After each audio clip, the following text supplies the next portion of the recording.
Good afternoon, student. Myself Asifa Iqbal from Adinath College of Education, महारा ललितपुर।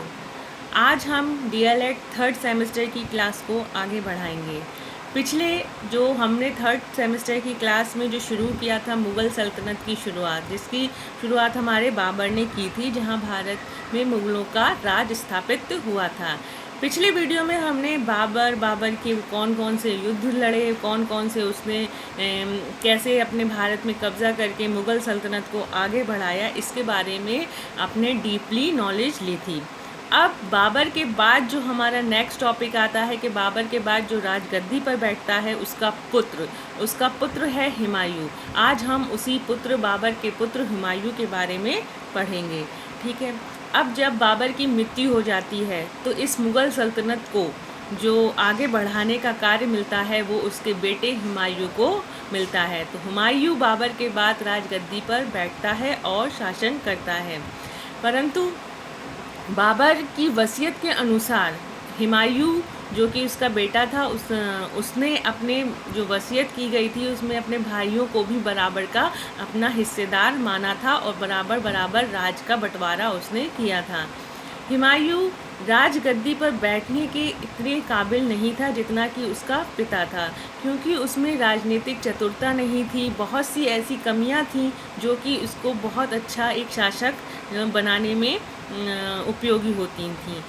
यहाँ पे उसको जब राजगद्दी पर हुमायूं बैठा, वहाँ पे उस टाइम पे उसे काफ़ी सारी समस्याओं का सामना करना पड़ा।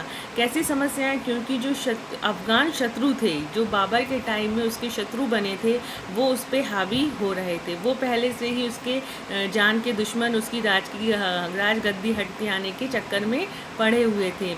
और जो कि पारिवारिक षड्यंत्र था, जो कि उसके भाइयों द्वारा था कि सब चाहते थे कि पूरा राजपाट उनको मिल जाए। तो ऐसे बहुत से पारिवारिक षड्यंत्र थे जिनका सामना भी जब हुमायूं राजगद्दी पर बैठा तो उसे उठाना पड़ा। इसी के साथ साथ उसमें बहुत सी ऐसी कमियां भी थीं जिसके वजह से उसे कुछ टाइम के लिए अपनी राजगद्दी से हाथ धोना पड़ा था। क्योंकि वहाँ पे हुमायूं को बहुत सी ऐसी चीज़ों में निर्णय लेने की कहते नहीं क्षमता नहीं थी। कैसी क्षमता नहीं थी कि जैसे जिस मामले में उसे क्षमादान देना चाहिए था उसमें वो सज़ा दे देता था, या जिसमें सज़ा देना चाहिए थी तो उसमें वो क्षमादान कर देता था। तो सही निर्णय लेने की इसमें कला नहीं थी। और बहुत सी ऐसी चीज़ें थीं जिसमें उसमें राजनीतिक चतुरता नहीं थी। कहाँ पे कौन उसके खिलाफ है, कौन व्यक्ति उसका शत्रु है, कौन मित्र है, ये उसको परख अच्छे से नहीं थी। इसी तरीके से जो शत्रु था अफ़गान शासक शेरशाह सूरी, उसने हुमायूं को परास्त किया था इन्हीं उसकी कमियों को देखते हुए, जिसको हम एक फेमस युद्ध के नाम से जानते हैं, चौसा का युद्ध। और चौसा का युद्ध जो कि हुमायूं और शेरशाह सूरी के बीच हुआ था।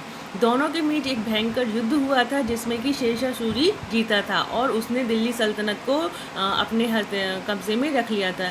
यहाँ पर कुछ टाइम बाद हुमायूं को अपनी राजगद्दी से हाथ धोना पड़ा था और शेरशाह सूरी यहाँ पर आया। शेरशाह सूरी ने अपनी राजगद्दी संभाल ली थी। परंतु फिर कुछ टाइम बाद फिर से एक युद्ध होता है हुमायूं और शेरशाह सूरी के बीच, जिसमें फिर से ही इन लोग की लड़ाई होती है और पुनः हुमायूं राजगद्दी पर बैठ जाता है। तो इस तरीके से बाबर के बाद हुमायूं आते हैं और ये राजगद्दी या मुग़ल सल्तनत को कुछ टाइम पीरियड तक, अपने काल तक आगे चलाते हैं, आगे बढ़ाते हैं।